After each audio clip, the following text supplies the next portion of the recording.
The Russian T-34 tank was probably the greatest tank of World War II. Produced in huge numbers in a remote site in Siberia known as Tankograd, the T-34 was reliable in all weathers, was the only tank that could stand up to the mighty German panzers, and fought in some of the greatest tank battles in history on the Eastern Front. The T-34 was very agile and it was very fast. And it was the T-34 that led the Red Army in its advance to Berlin, the capital of Hitler's Reich, and to final victory. Using authentic archive film and color reconstructions, Battle Stations goes right inside the dangerous, frightening world of the T-34 tank and its crew. If I said I wasn't scared, it would be untrue. All of us were very scared.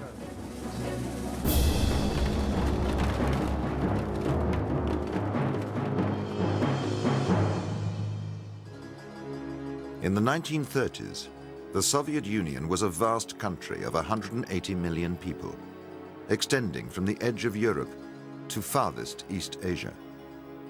Its land borders ran for more than 12,000 miles. But its defense was primitive.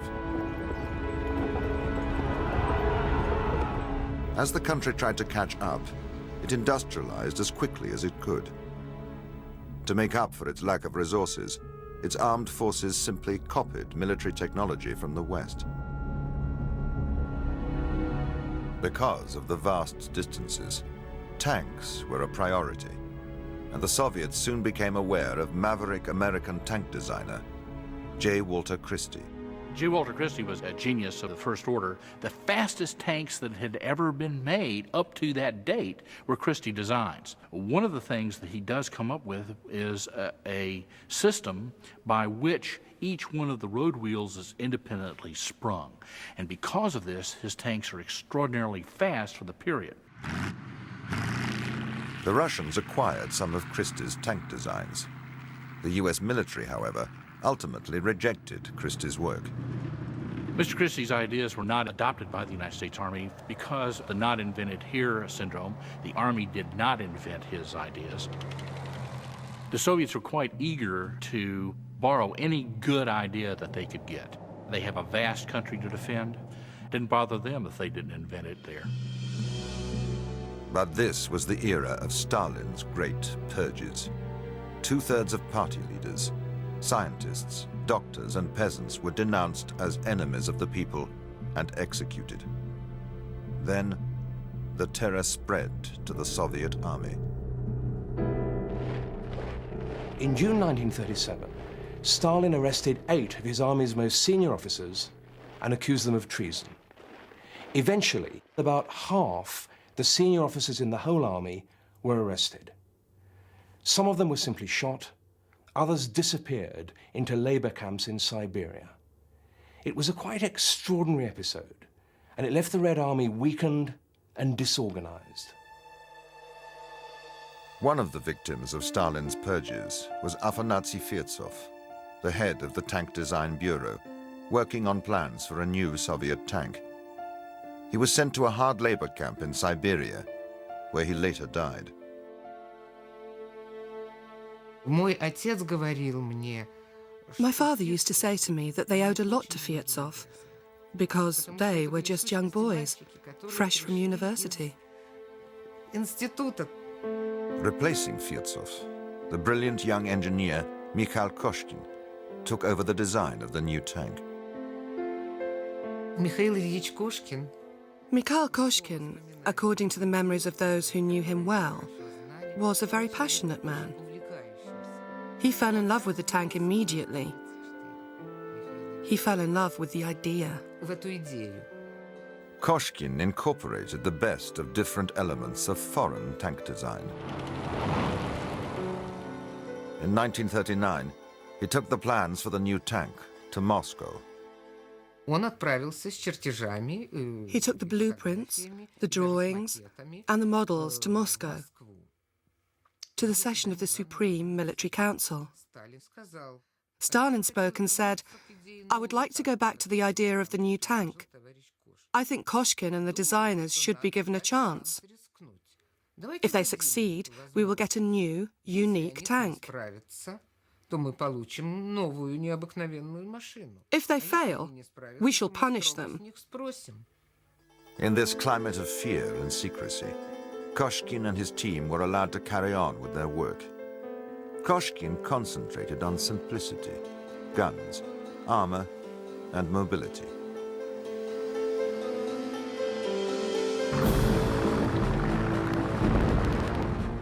In the spring of 1940, Hitler launched his blitzkrieg attack on France, Belgium, and Holland.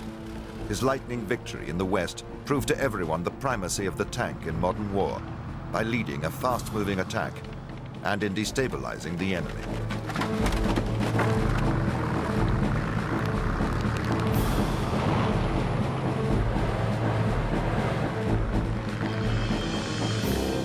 Although the Soviets were allies of the Germans at this time, they knew it was an uneasy alliance.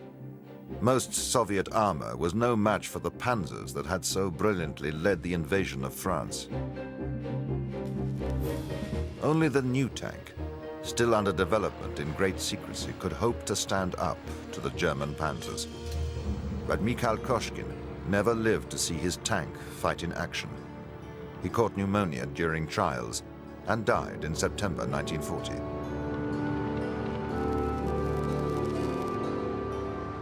But his tank, now officially numbered the T-34, was almost complete. By comparison to Western tanks, it was very basic. Russia was not a mechanized country, and the peasants and factory workers who crewed the T-34 did not expect luxuries.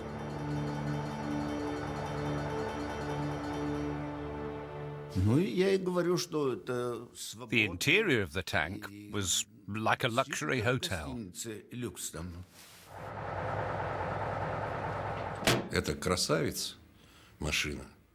It was a beautiful vehicle, a joy to look at. My first impression was excellent. The crew had to work together in close quarters. The tank commander and the gunner were both in the turret. The driver and I, the machine gunner, were sitting side by side in the front of the tank.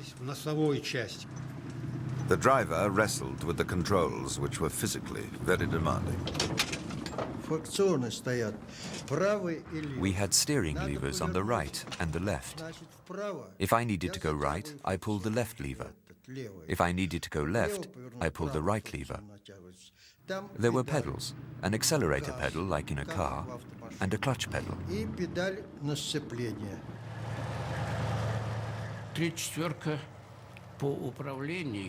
The T-34 was heavy going, and there were no automatic controls in those days. But once you got to know it, you learned to change gears. You felt the engine working, and you got to change gears smoothly.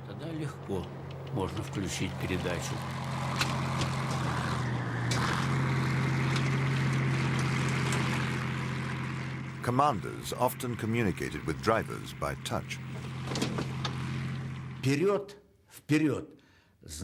Forward, to drive forward, the sign was to push him in the back.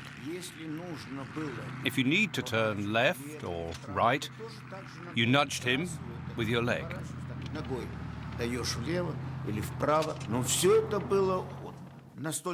Even if you touched him very lightly, he knew exactly what to do. Stop, forwards, right, left. But the key to the T-34's success would prove to be its armor, nearly 2 inches thick and sloping, and its main gun. The first models fired a powerful 76mm. Later tanks were equipped with an even more deadly 85mm weapon.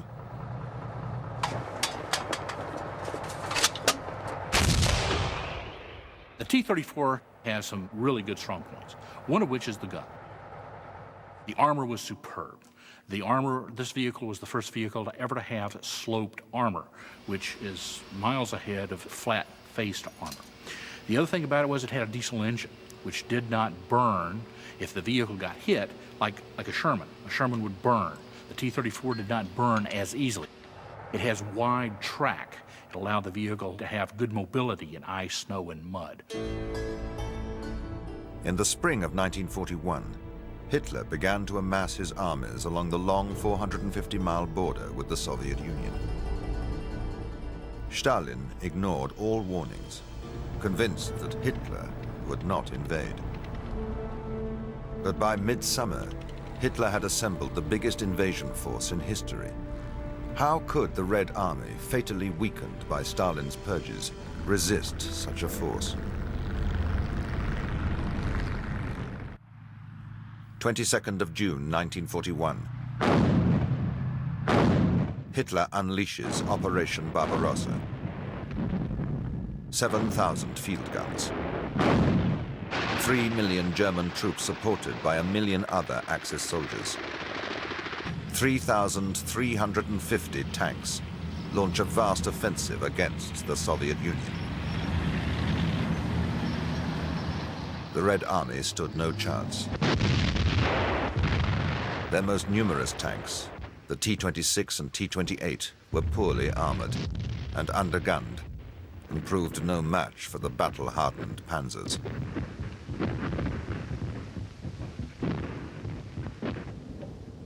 The Russian losses were immense.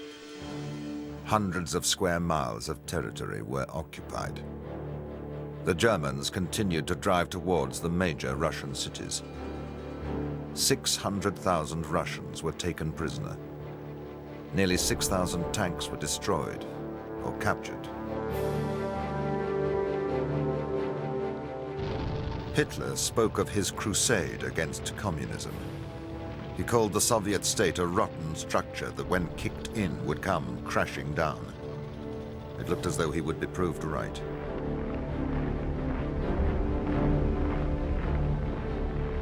In August, the German army reached the giant, open prairie fields of the Ukraine.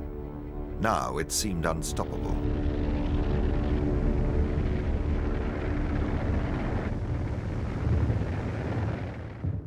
On the 21st of September, the Germans captured Kiev, along with 2/3 Soviet prisoners. Hitler called it the greatest battle in world history.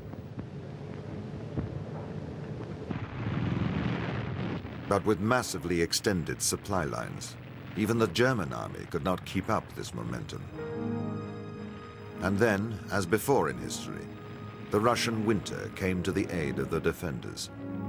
The first snow fell in early September, and although it soon melted, it turned roads into rivers of mud.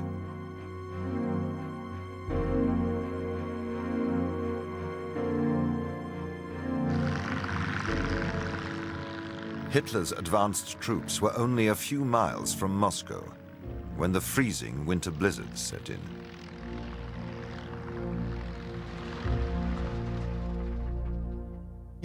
No one lost faith. No one thought the Germans would win. The talk was that in Napoleon's time, the French reached Moscow but then froze to death.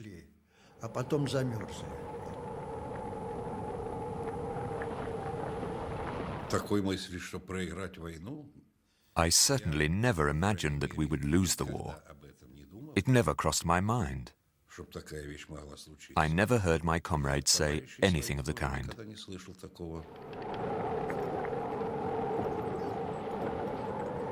Despite the bitter cold, the Germans were certain that the Red Army was on the brink of total collapse. Then came a complete surprise.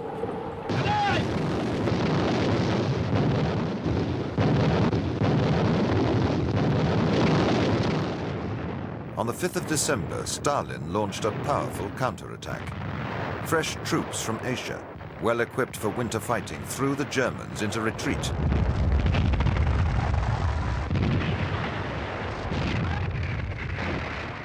Moscow was saved, as was Stalin's Russia. There's little doubt that the Germans were tantalizingly close to victory in 1941. In early December, some of them were just 17 miles from Moscow's Kremlin. But the Germans had underestimated the corrosive effects of distance and of the dreadful Russian winter. In the end, they just ran out of men.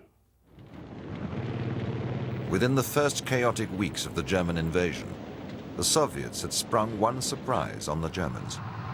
In July, the first T-34s were ordered into action. Developed amidst great secrecy, no Westerner had set eyes on the tank before.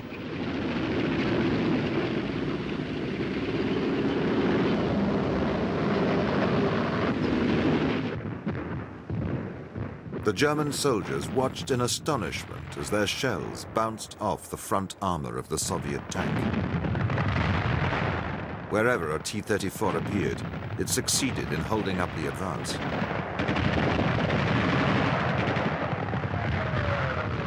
When the Germans first see these vehicles, they're shocked.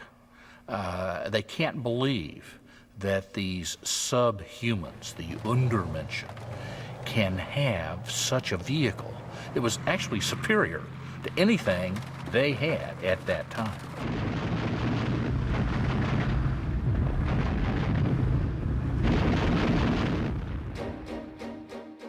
Now, with their industrial base devastated, the Soviets attempted what to many seemed impossible.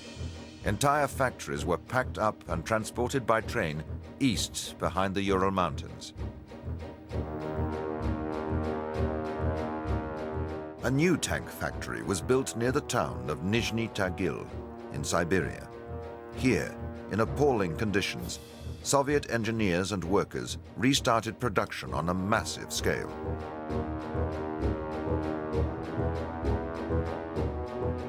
Several tank men were drafted in to work temporarily in the factory.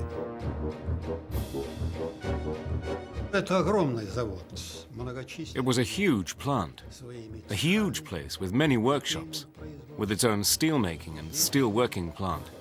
People working there were tired, exhausted.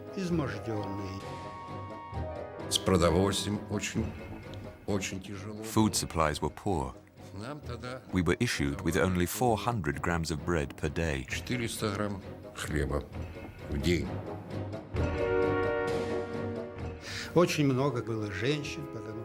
There were a lot of women workers there, because most of the men had been conscripted, and they did a lot of the heavy work.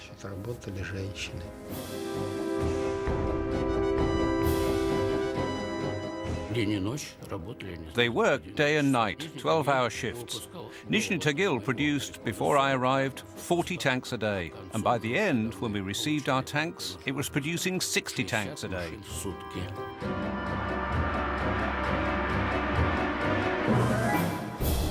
Despite winter temperatures that reached minus 30 degrees and a thick snow blanket for 5 months of the year, this town would eventually become the center of a huge complex of tank production, known outside Russia simply as Tankograd.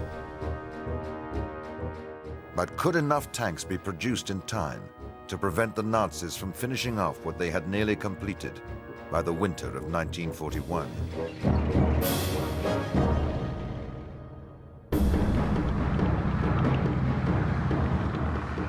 The war on the Eastern Front was a tank war.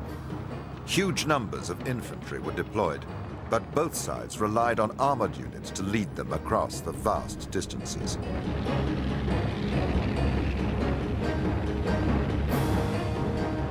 Tanks operate well in open terrain.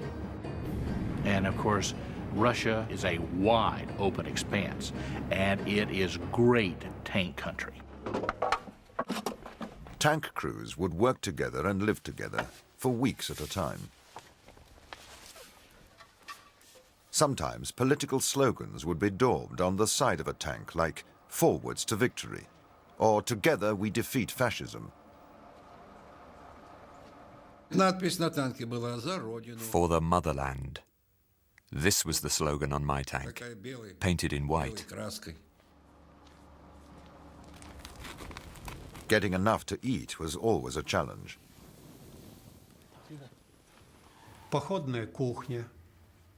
The field kitchens cooked different soups: cabbage soup, beetroot soup, made out of whatever ingredients the cook could find.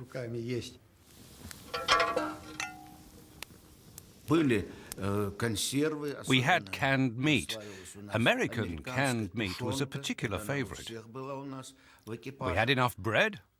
Well, what else did we need? And of course, we could always replenish our supplies with booty. And to supplement the rations, every Russian soldier was given an allowance of vodka.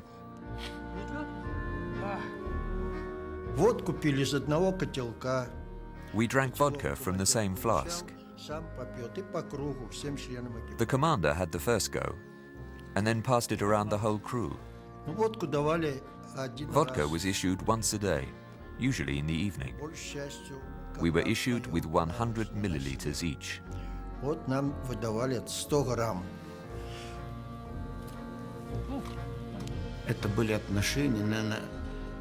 We were closer than brothers to each other, like one big family.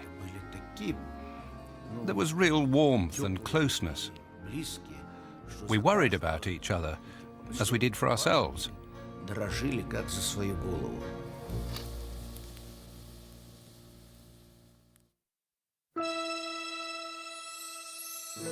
In 1942, as the spring thaw arrived, fierce fighting started up once again.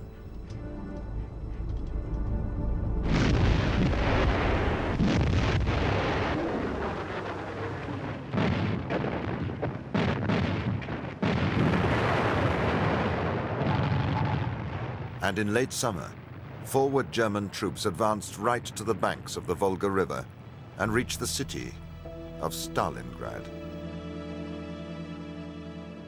Here, one of the great battles of history unfolded.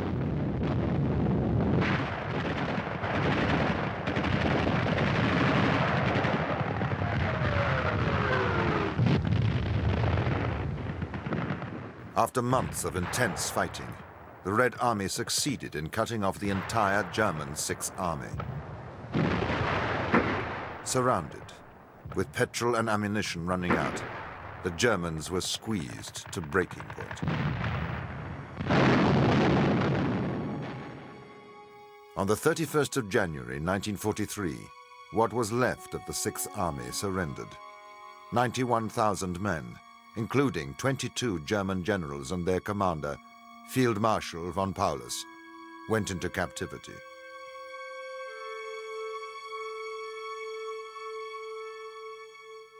I think that Stalingrad really was one of history's decisive battles. Although the Germans remained formidable, the battle's impact was terrific. A whole army had disappeared from the German order of battle. Her allies were dispirited and her opponents encouraged. Stalingrad ended the myth of German invincibility. In 1943, the huge numbers of T-34s coming into service would begin to have a major impact on the course of the war. In July, the Battle of Kursk turned into the biggest tank battle of the war. 3 German armies prepared to assault a Russian line some 100 miles wide. During the Battle of Kursk, the Russians know that the Germans are going to attack them. And because they know they're going to be attacked, they adopt an offensive posture. And they, in fact, lure the Germans into fire cauldrons where they actually decimate the Germans in these ambushes, large ambushes. The German panzer crews fought bravely, but were overwhelmed by Soviet firepower.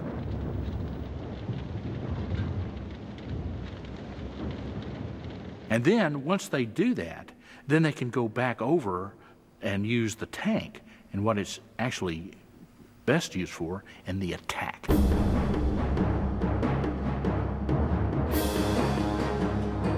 The Soviets had 6 tank brigades in reserve, which were now hurled into the battle.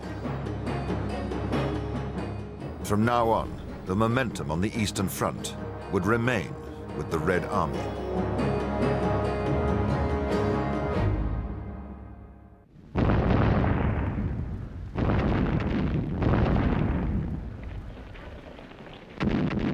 As the Germans withdrew along the Eastern Front, they left a trail of devastation behind them, destroying everything in a vicious policy of scorched earth.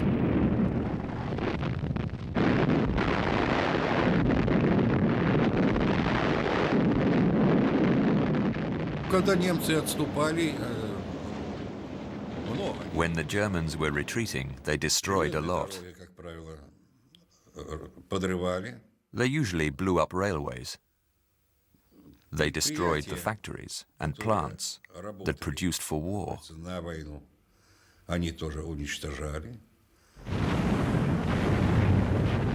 June 1944. 1,000 miles to the west, the Allies landed in France to open the Second Front.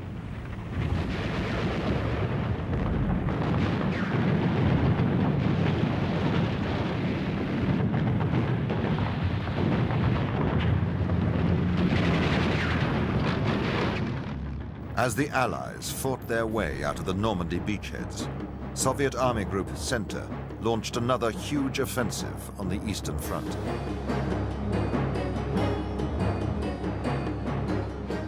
Outnumbering the Germans by 3 to 1, the Red Army advance picked up speed.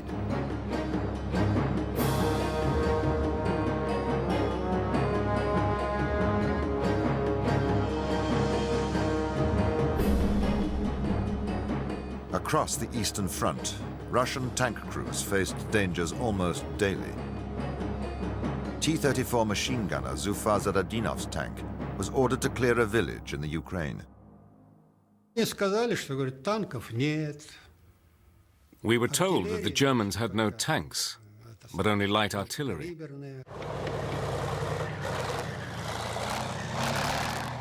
But the information turned out to be wrong, and we were ambushed. And there were Tiger tanks.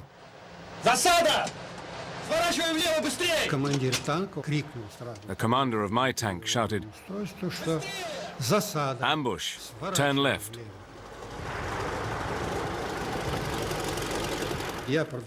I continued firing my machine gun because ahead of me were German infantry. And all of a sudden I could hear a terrible noise, and something heavy fell on me.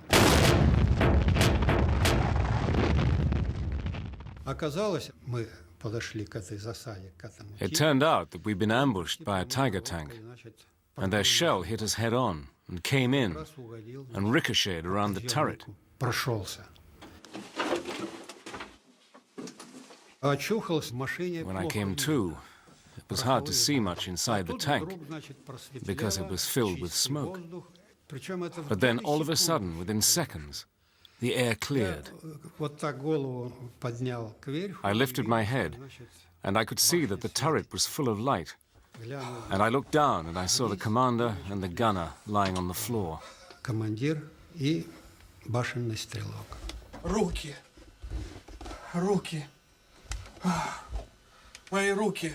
The commander groaned, "My arms, my arms." And then I saw that both his arms were injured. I asked the driver, Nikolai, what happened, but he didn't answer.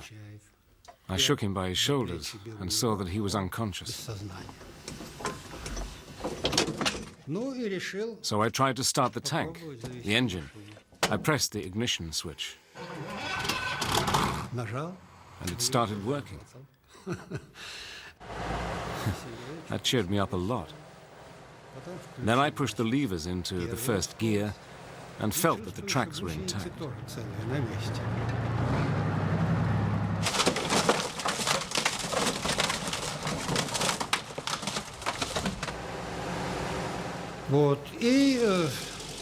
I went into first, second, and I tried to go a bit faster and got into third gear.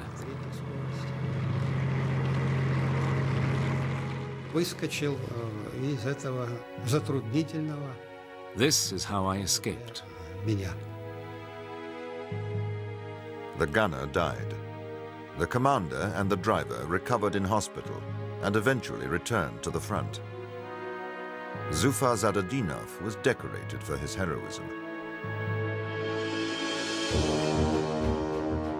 By 1944, the workers in Tankograd were now producing some 2,000 tank chassis each month, far in excess of German tank production.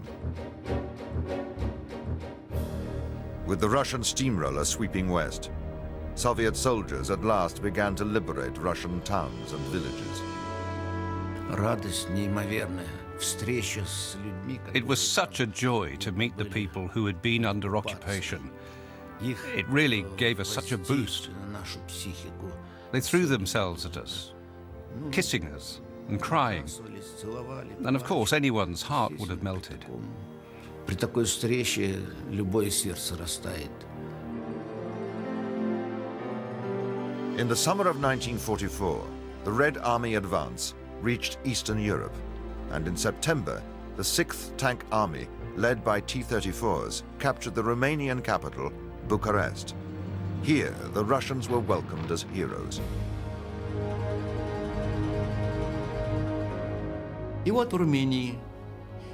And in Romania, some were throwing flowers at us. Some were offering wine. They were all smiling, cheerful and friendly. There was a feeling of pride. Every one of us felt very proud. Вот такая у каждого человека.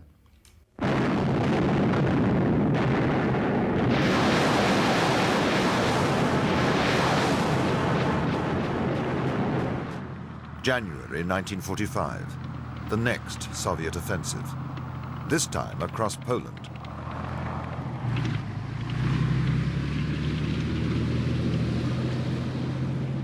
Again, the T-34s spearhead the Red Army's progress, which reached 50 miles a day.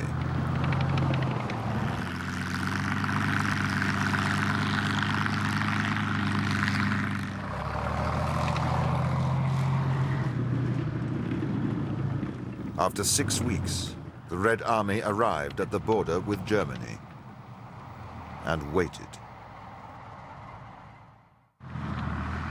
In the early spring of 1945, the Red Army prepared for its final assault on Hitler's capital, Berlin.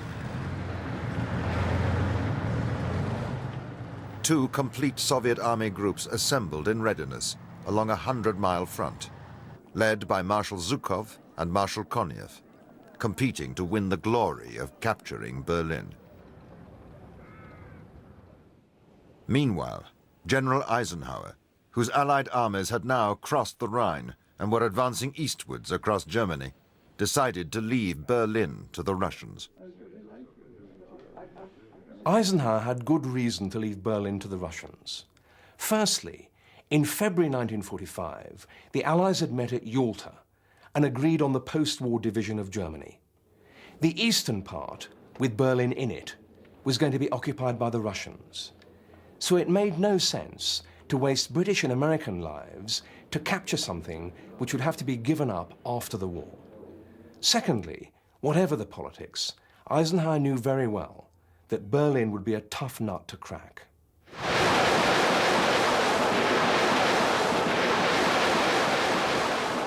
Monday, 16th of April, 1945. The Red Army finally launches its assault on Berlin with a mighty barrage.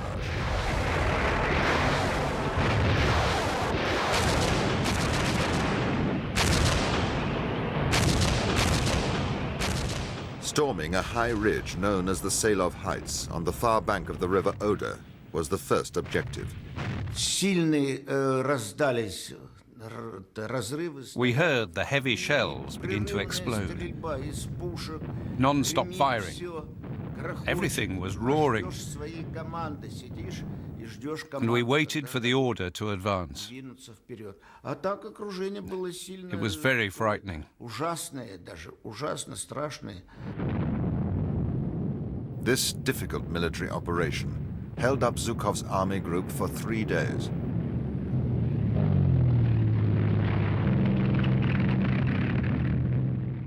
During the delay, Marshal Konev's army group advanced from the south into the suburbs of Berlin.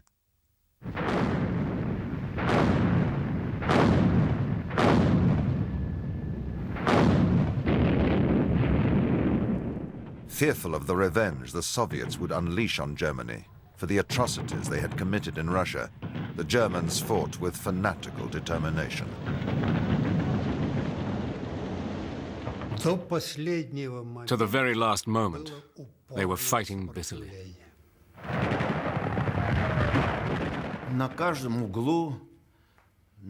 On every corner, from every roof, from every window, they were shooting and firing at us. It was horrific, horrific. The Nazis had organized the old men and young boys into a people's militia, the Volkssturm. They were armed with two powerful anti-tank weapons, the handheld Panzerfaust and the Panzerschreck.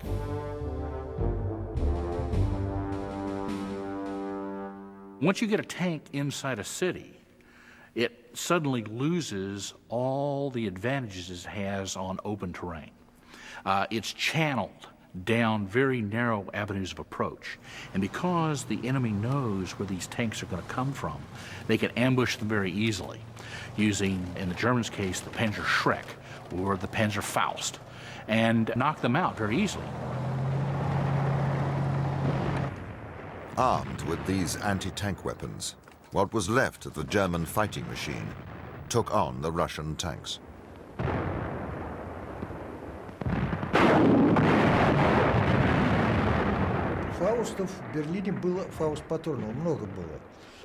There were a lot of Panzerfausts in Berlin.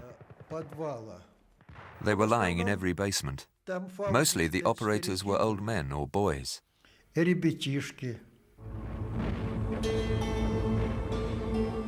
Russian tank losses were severe.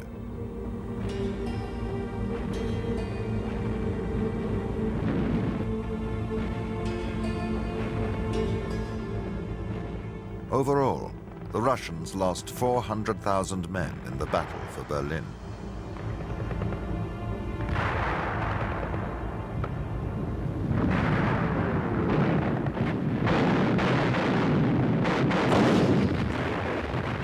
The soldiers of Marshal Zhukov and Marshal Konev had to fight for each suburb, then for each street, finally for each house. Parts of the city were reduced to rubble.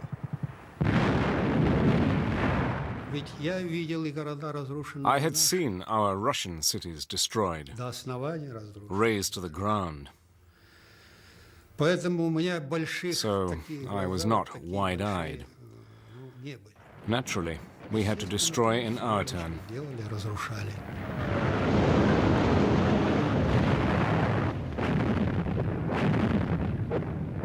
With the Germans still fighting fiercely, it was Marshal Zhukov's men who finally reached the heart of Berlin, only a few hundred yards from Hitler's underground headquarters. Knowing at last that the war was lost, Hitler committed suicide on the afternoon of Monday, the 30th of April. His SS guards dragged his body out of the bunker and set fire to it. A few days later, the Germans laid down their weapons and surrendered.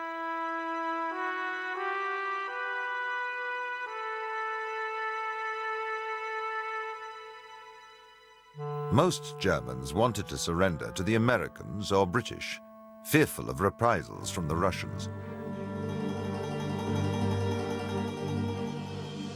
The Russians were keen to leave their mark on Hitler's capital, but it was soon difficult to find a space on the walls of the Reichstag to carve a message.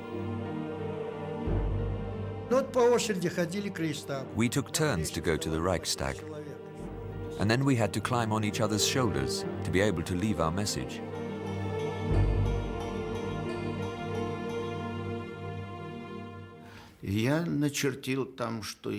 I wrote, "A boy from faraway Siberia has reached the Reichstag, Berlin."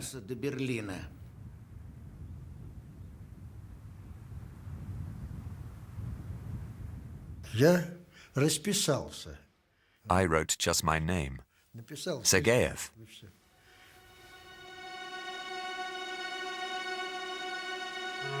The war on the Eastern Front had been fought on a monumental scale.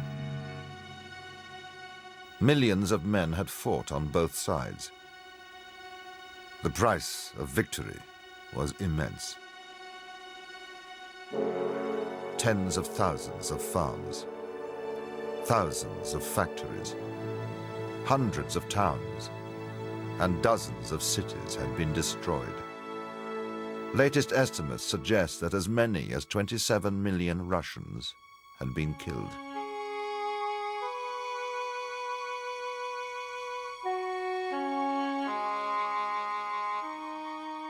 The Soviet state had nearly caved in under the onslaught, as Hitler predicted. But the line held. Just.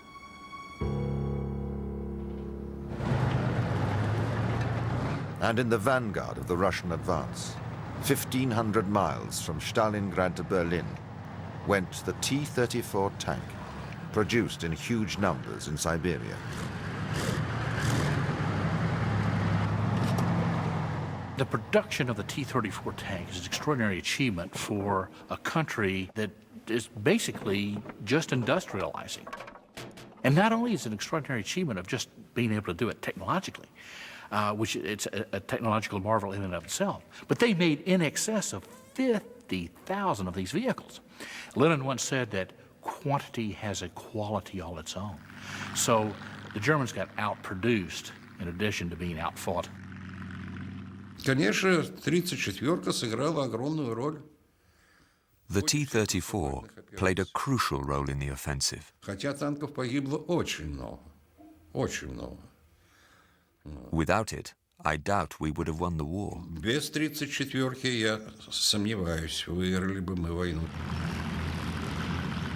This was the tank whose first designer was sent by Stalin to rot in a labor camp.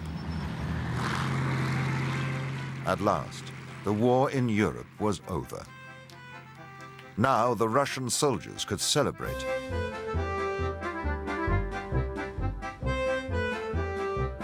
Победа. Победа была.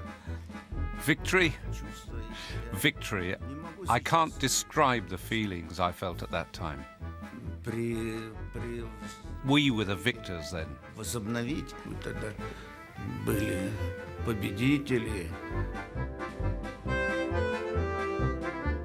Это была радость великой победы. It was the joy of victory, firstly. Радость того, что And secondly, I was glad to be alive and in good health, with my limbs intact. I was very happy to have survived. великое, как говорится, счастье.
The T-34 is a basic, simple vehicle. Everything about it is as simple as can be. It was made that way because you're dealing with a bunch of folks that are not mechanically adept. They may not have even driven a tractor on the collective back home. So this vehicle is designed to be maintained by folks that are not mechanically adept. The Soviets were quite eager to borrow any good idea that they could get. They have a vast country to defend, and anything that they can use that was foreign didn't bother them if they didn't invent it there. The Soviets actually see the tests that Mr. Christie does in the United States with his vehicles. There was nothing secret about these things. They appeared in the press. So either through espionage or through the Soviet military attaché actually going to Mr. Christie and buying this stuff, they got it. The main strengths of the T-34 are its armor. It had very good armor for its time. The armor was sloped, and because it was sloped, it increased the depth of the armor without increasing its weight. If you draw two lines on a piece of paper that are parallel and then slope them 60 degrees, you lengthen the armor, you double it with no increase of weight, and you get a grazing effect. And this was the first vehicle to have sloped armor. A very, very innovative thing of the period. The gun was good. The Soviets realized that the 76 millimeter gun that appeared on the first vehicle was going to become obsolete. So what they did was, when they designed this T-34-76, they made the turret ring big enough to take an 85 millimeter turret. So all they had to do was take off the 76 millimeter turret, they put on the 85 millimeter turret, and away they went. Really thinking ahead. That was a very good point. The other thing, it had very wide tracks. This allowed the vehicle to move through ice and snow and mud very well. The other thing was, of course, it had the Christie suspension system, which is a very simple sort of system. And it's almost, not quite, but almost maintenance-free. Whereas the German system, with the overlapping track on the Panther, was notorious for getting bogged down in mud and that sort of thing, and it would freeze. So the Soviets were way ahead of them in that regard. The other thing was, it had a great engine. The engine was a diesel-powered engine, and of course diesel does not burn as well as gasoline. So if the tank took a hit, the vehicle did not burn as easily as, say, a Sherman would. The really bad thing about the T-34, however, is the transmission. It has absolutely, beyond a shadow of a doubt, the worst transmission known to mankind. But the Russians knew that, so they hinged the back of the vehicle so that they could very easily change the transmission. In the T-34-76, one of the things about the turret, it does not have a cage on the inside. So when the turret turns, the crew actually has to walk around inside the vehicle. It's very hard because you have shell casings in the bottom of the vehicle, you have ammunition cans in the bottom of the vehicle. Just the smoke and confusion of battle makes this very difficult to do. The other thing is, when the gun fires, there are gases that are held within the gun tube. And the pressure on the outside of the vehicle is greater than the pressure on the inside of the vehicle. So when you open the breech, that pressure is going to cause the gases to be expelled into the turret of the vehicle. And after a while, you're going to asphyxiate the crew. So you're going to have to open up the hatches to vent the vehicle from the inside. A major step forward in the design of the T-34 was the jump between the 76 millimeter gun version and the 85 millimeter gun version. The 76 millimeter gun, in and of itself, was a pretty good gun. But the 85 millimeter gun is the rough equivalent of the German 75 millimeter gun you find in, say, the Panther tank. So this gun is roughly equivalent.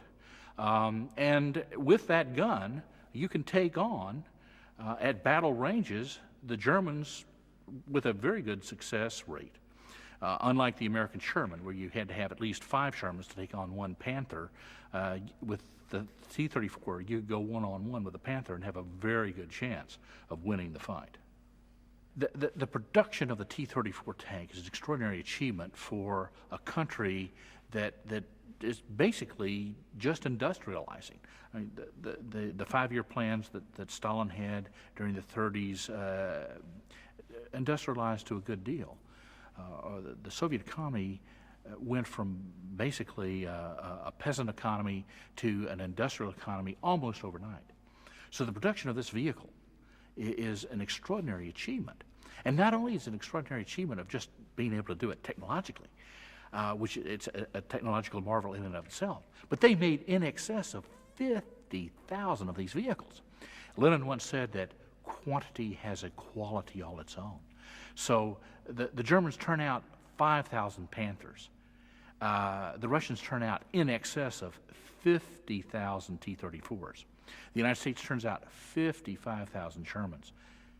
The Germans got outproduced in addition to being outfought on the Western Front and Eastern Front. During the Battle of Kursk, the Russians know that the Germans are going to attack them. And because they know they're going to be attacked, they adopt a defensive posture. And they, in fact, lure the Germans into fire cauldrons where they actually decimate the Germans in these ambushes, large ambushes. And then, once they do that, then they can go back over and use the tank in what it's actually best used for, in the attack. So they allow the Germans to attack, and then they counterattack using the technical innovations of the T-34 to its best. When the Germans first see these vehicles, they're shocked. They can't believe that these subhumans, the Untermenschen, can have such a vehicle. It was actually superior to anything they had at that time. And to a large extent, the development of the Panther was accelerated, and they used a lot of ideas that were in the T-34. For instance, the idea of the sloped armor. That's a direct copy of the T-34 tank. So the Germans were absolutely amazed at the technical innovations that are on this vehicle. During World War II, tanks operate well in open terrain. That is to say, if you don't have a lot of trees, you don't have a lot of villages, and of course, Russia and the Russian front is a wide open expanse, and it is great tank country. It's like operating sort of in the desert. Operating in the desert's great tank country. You can maneuver well. You can use the shock of the tank, the mobility of the tank to good effect. Once you get in closed terrain, you lose that with a tank. Closed terrain meaning things like a forest or a city. During the Battle of Berlin, when the Red Army gets in there, you're going to find that a lot of the fighting is going to be done by mainly three groups of folks. Hitler Youth and the SS, which were fanatical. And those guys were just not going to give up because they knew what was going to happen to them.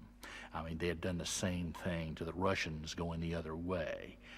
So the fighting is extraordinarily vicious at close ranges, and in any city fight, it's just terrible.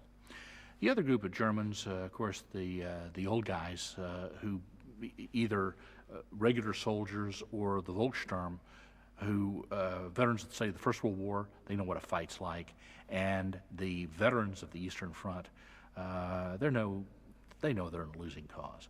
So they were more likely to give up. But the Hitler Youth, mainly through inexperience, because they just don't know, and the SS, because they're the true believers, they're not going to give up, and the Russians have to go in there and clean them out. One of the vulnerabilities of the T-34 is in a town or close terrain, any kind of close terrain like a forest. And what happens is these vehicles get channelized down avenues of approach. And because it's not armored all the same, all the way around, it's vulnerable from the sides and the rear and the top. So one of the things the Germans would do would be to wait for the vehicle to go by and shoot it in the back with the Panzerschreck or Panzerfaust, because the armor is thinner in the rear and on the sides. So tanks are extraordinarily vulnerable in towns without infantry support. From, say, the Battle of Kursk on, it would be fair to say that the Soviets have equivalent armor to the Germans. The T-34 is every bit as good as the Panther, and in a lot of respects, it's superior. For instance, the gasoline engine in the Panther is subject to fire. It was a mechanical nightmare to work on the Panther tank. This is a very simple vehicle.